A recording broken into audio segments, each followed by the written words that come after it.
अस्सलाम वालेकुम दोस्तों, मैं हूं फराज अहमद मुगल और इस वक्त गुमल मेडिकल कॉलेज के बाहर मौजूद हैं। यहाँ पे कोरोना वायरस से जो मुतासरा लोग हैं उनको यहाँ पे रखा जाएगा। और आपको मैं ये बता दें, 2 दिन पहले यहाँ पे दराजिंदा के मकाम पर ज़ायरीन आए थे 19, जिनमें से 15 का कन्फर्म हो गया कि उनमें कोरोना वायरस है। जो सोशल मीडिया पे भी न्यूज़ें चल रही हैं वो वाकई सही हैं, जिनमें 3 जो ज़ायरीन हैं उनकी अभी तक रिपोर्टें नहीं आई हैं, जिनमें ये कन्फर्म नहीं कह सकते हैं कि वो उनमें कोरोना वायरस है या नहीं। उनकी रिपोर्टें आएंगी तब पता चलेगा, जबकि एक को क्लियर करार दिए। आज डेरा इस्माइल खान में 241 ज़ायरीन जो हैं जहाँ पर गुमल मेडिकल कॉलेज में लाए जा रहे हैं। सबसे बड़ा मेरा आज का सवाल, पिछली मरतबा 19 ज़ायरीन आए जिसमें से 15 की कन्फर्म हुई है कि उनमें कोरोना वायरस है, 4 की अभी तक कन्फर्म नहीं हुई है।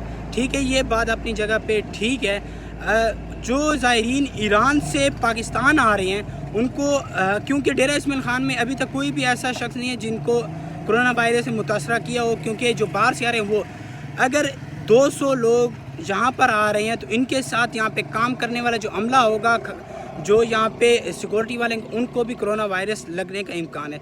अगर 241 जो लोग हैं ईरान से और क्वेटा से यहाँ डेरा इस्माइल खान पहुँचेंगे, अगर वो जिनको कोरोना वायरस कन्फर्म है उनमें जो है, अगर वो किसी होटल पे रुकते हैं, किसी ढाबे पे रुकते हैं, किसी रेस्टोरेंट पे रुकते हैं, कहीं पर रुकते हैं, तो वो जिस इलाके से आते रहेंगे वो मुतासर करते रहेंगे लोगों को, और ये वबा जो है तेज़ी से बढ़ेगी।